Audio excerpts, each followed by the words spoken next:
Hello everybody, Steven here with Cardboard Coalition, and today I figured I would bring you a review of Tiny Epic Dungeons by Gamelyn Games. Now I need to look at the box for a little bit of this information, but 1 to 4 players, 30 to 40 minutes for ages 14 plus. Now what we have here is the deluxe edition, and we'll talk about that. I think it means that you get the miniatures, the little miniatures. I don't remember completely because I kickstarted it. But let's go ahead and get out the tablet of toweling and jump into this review. So, the game. How can I set this? Oh, I got stuff everywhere. The theme of the game, here we'll put it right here. The theme of the game is a fantasy dungeon crawler, right? So it is in lots of ways just your typical fantasy game, right? Your fantasy dungeon crawler, right? So that's the theme. You got your goblins that you get to fight, and your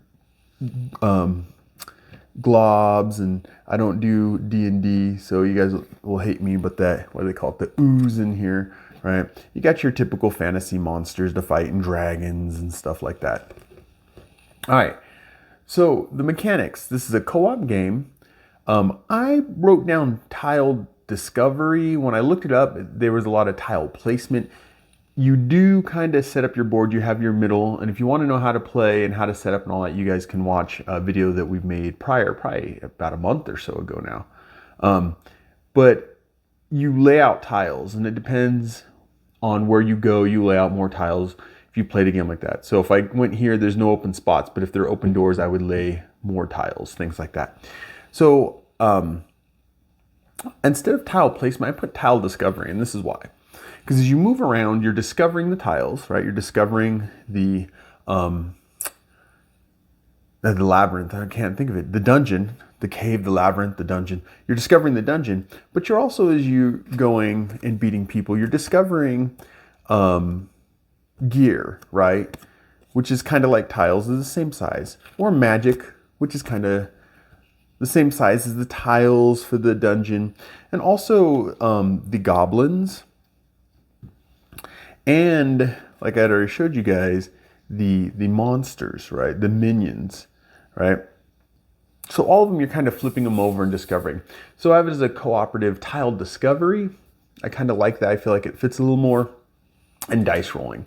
There are dice, and you roll dice, right? So those are the mechanics of the game, right? Co-op, tile discovery, and dice rolling. At least kind of that's how I broke it down. Now, I don't know why I'm fixing these. I should be making a video. All right, so the next part is the ease of play, right? I got my notes to keep me on track so I don't wander. So the ease of play. The basic rules, the basic rules are fairly easy, right? You move, you do a heroic action or free action. You can do all 3 of them. You could decide not to do either of them, any of them. It doesn't make sense not to do any of them, but you can pick and choose. And there are a couple caveats, like during movement, if there's a monster, you have to stop. If there's any kind of enemy, you have to stop. Be it a little goblin, which there's lots of fun little goblins, or a minion, which there's different minions that you need to discover. In the boss, there's the main boss, things like that. All right, so the basics is pretty easy. Go to a tile, discover the tile, do what the tile says. Where it starts getting a little more complicated is the tiles have a whole bunch of iconography on there. And trying to understand the iconography is where it gets a little more difficult, right? I think you could sit down with this and fairly easily explain to someone what they need to do. But when you get on into the nuance, there's lots of nuance in this game. You need the back of all the player cards. There is a guide. If that's not enough, on the back of the booklet, the rules and stuff, there's a 2-page guide. I don't know why I opened it all the way up. There's a 2-page guide. And if that's not enough, which I found it's not, I'm recording on my phone. That's why I don't have my phone anywhere. You can download a PDF, a free PDF from Gamelyn Games that explains each of the gear cards, how the gear sets work together. It doesn't do these tiles, but all the spells and the gear and things like that. And it explains the heroes and things like that. I don't think it does all the tiles, but I never looked that far down. It explains the hero cards, all that kind of stuff.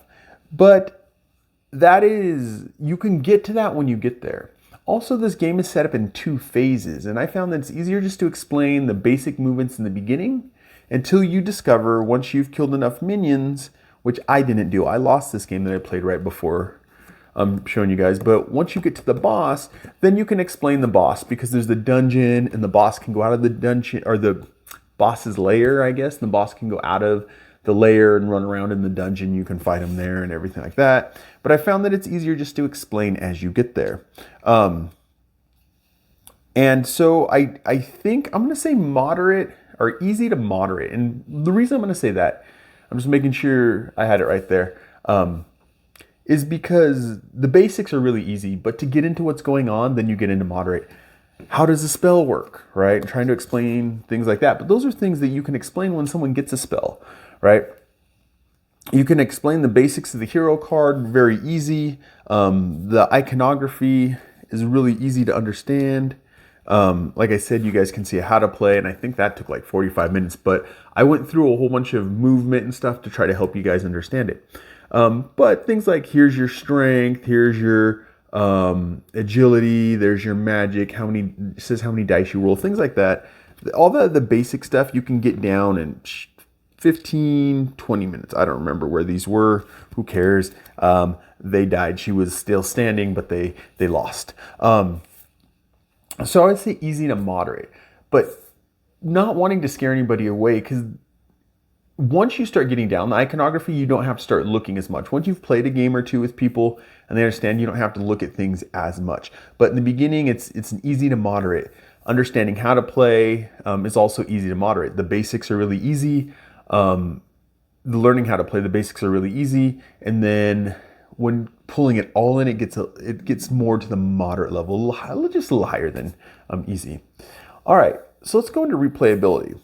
I would say the replayability is really good. I would even almost edge on great replayability, because you have all these tile cards. They change up, right? They change the dungeon.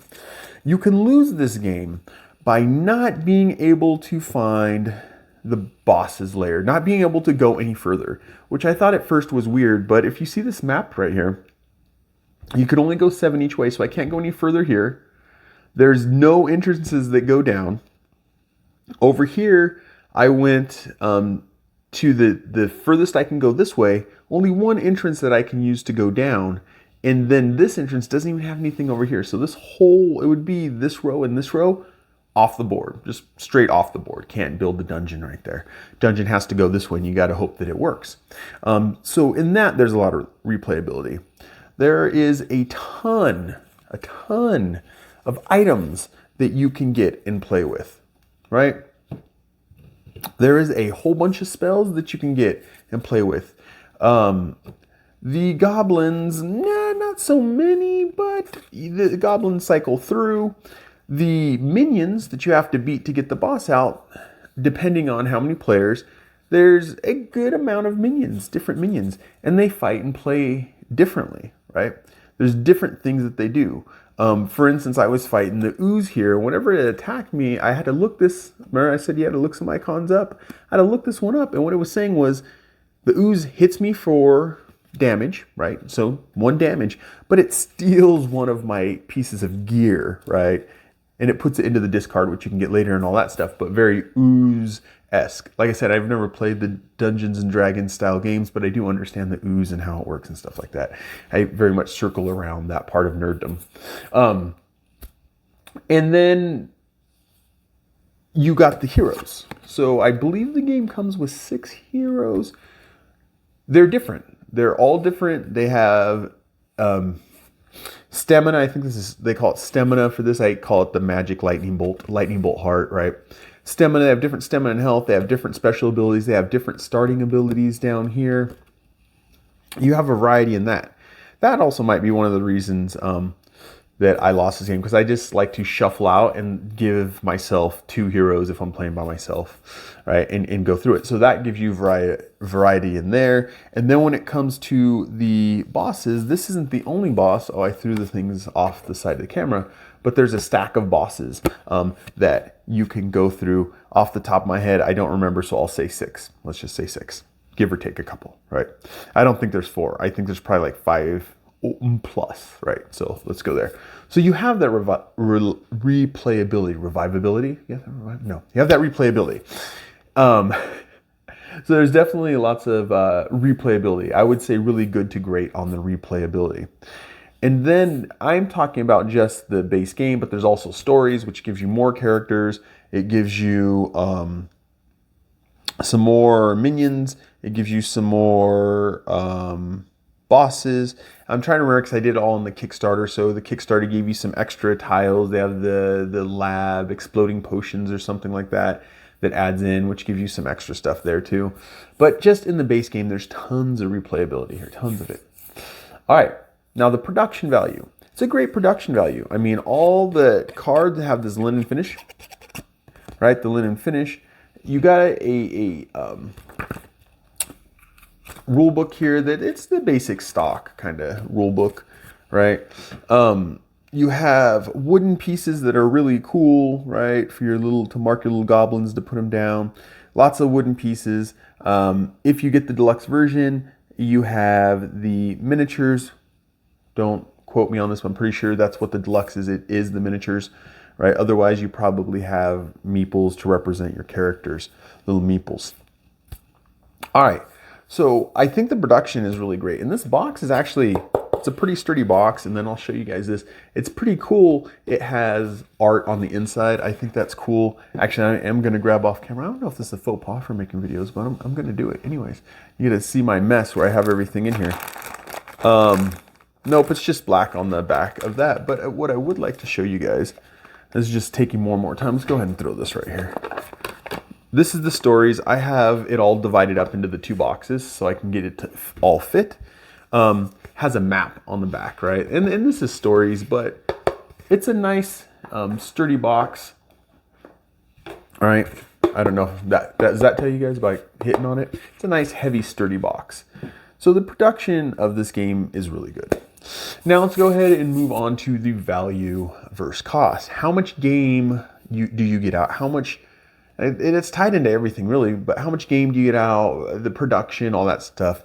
MSRP is $30 for the base version, right? The retail version, and $35 for deluxe. A lot of people have the deluxe version too.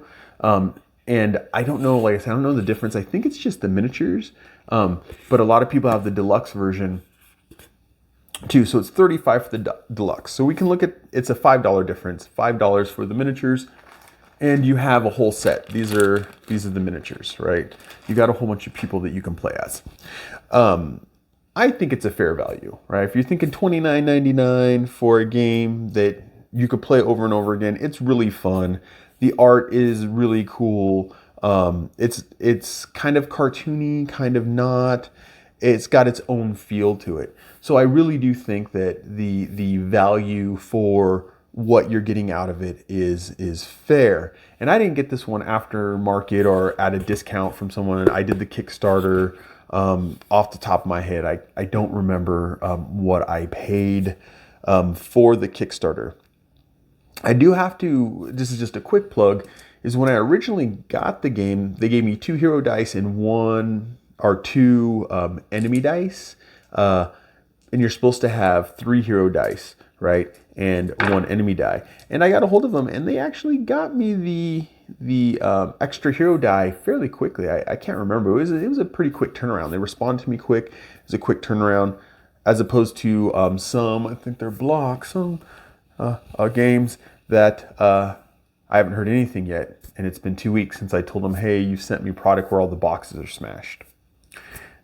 So just a side note for the company, Gamelyn Games is kind of won me over in that sense as a company, which I guess all this kind of works out too, because right now there's Tiny Epic Vikings on Kickstarter, and I backed it. I backed it with the expansion. I figured give the company, the money. I do buy stuff at local stores, so I give local stores money too, but give the company more money. They get more money when you back it on Kickstarter. So the value, all the way back to the value, I think it's a great value. It $30 or $35. If you like miniatures, that extra $5 for, it's like $1 a miniature, probably a little bit less because I think you get 6. I think it's worth it. It's fun. But the value is definitely there. You can play this over and over and over again. And like I said, there's 2 phases. There's trying to kill enough minions to be able to unlock the boss door. And then in phase 2, it's fighting the boss.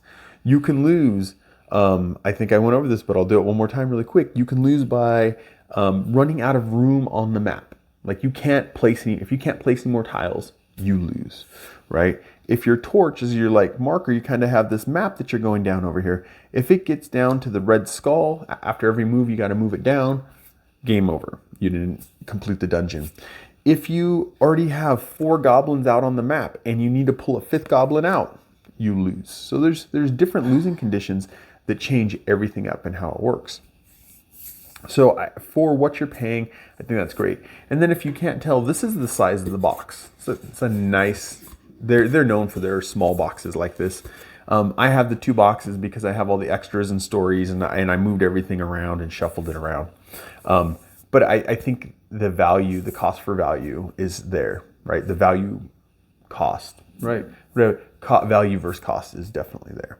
Now, to sum it all up, or to kind of close this video up, would I play this game again? I definitely would play it again. It's a lot of game in a small box. And it's also a dungeon crawler. It's the only actually generic dungeon crawler I have because we have Zombicide. So we have this one is the only kind of generic one, and I think it's fun, right? So would I play it again? Yes. Would I ask to play it again? Definitely. I keep waiting to find the group because it only goes up to 4 players, and I tend to invite everyone over for game nights, trying to find the night in the group where we can break it out. I think it's a lot of fun. So that is my review of Tiny Epic Dungeons by Gamelyn Games. I hope you guys enjoyed. I'm Steven. I'll see you in the next one. Bye.